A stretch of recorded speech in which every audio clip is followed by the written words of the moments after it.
psicoterapia centrada en la persona o cliente fue creada por Carl Rogers y también es conocida como psicoterapia no directiva. Este enfoque psicoterapéutico plantea que el paciente es quien más sabe de sí mismo y que si se crea un ambiente psicológico apropiado, podrá identificar las metas y los valores que más le convengan para su crecimiento personal. Por lo tanto, es en la persona y en su desarrollo armónico en donde tiene que concentrarse el terapeuta.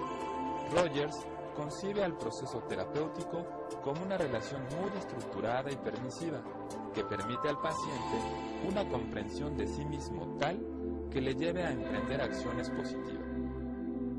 La atmósfera de libertad y aceptación creada por el terapeuta por la no dirección ayuda al cliente a despojarse de sus defensas y comenzar el proceso terapéutico.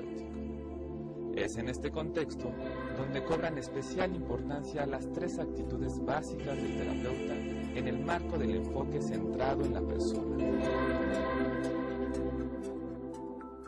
Bien, ahora vamos a hablar de las 3 actitudes básicas que propone el enfoque centrado en la persona y que en todo momento tiene que poner en práctica en el proceso terapéutico el terapeuta.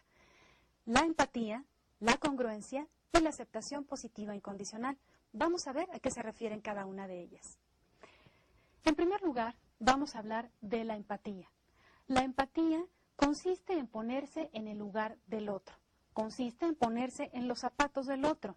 Esto significa que el terapeuta pueda ponerse en la postura del cliente, tratando de identificar y de vivir al mismo tiempo que el paciente su mundo interior, cómo lo está experimentando, cómo lo vive y cómo lo siente, sin perder la propia existencia emocional del terapeuta.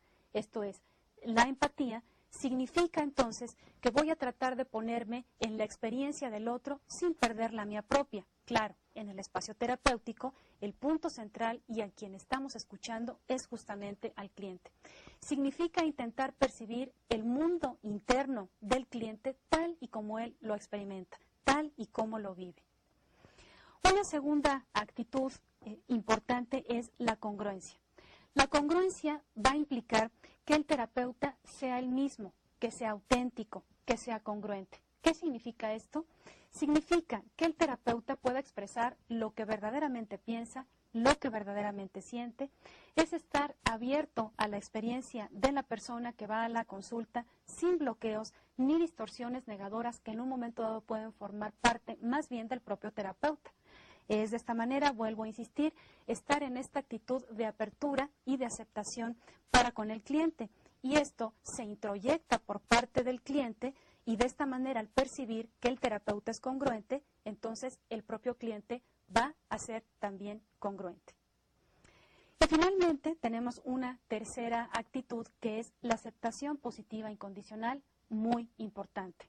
Esta aceptación da cuenta de la acogida por parte del terapeuta con respeto, calidez, aceptación hacia el cliente. Esto es, aceptar al cliente y a la persona como es, sin intentar cambiarla, sin dirigirle un pensamiento determinado, una acción, sugerirle, ni de manera positiva ni negativa.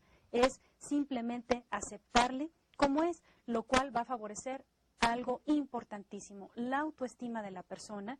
Y bueno, en este sentido, si se fomenta esta aceptación por la persona, la propia persona o cliente se va a aceptar a sí misma y va a estar en mejores condiciones de identificar cuáles son las herramientas con las que cuenta para ser generadora de su propio autodesarrollo.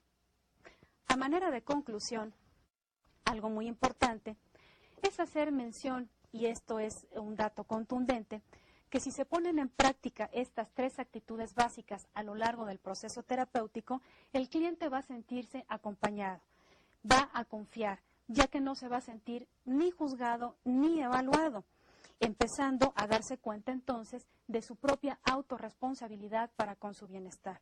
Y bueno, esto da cuenta, hay un dicho que dice por ahí que cada quien es perchero de su sombrero. Esto significa podernos dar cuenta, con base en este clima psicológico de confianza, de aceptación positiva incondicional, de ser congruente el terapeuta y de poder ser empático, que la persona se dé cuenta de que él es el único responsable de su propio desarrollo.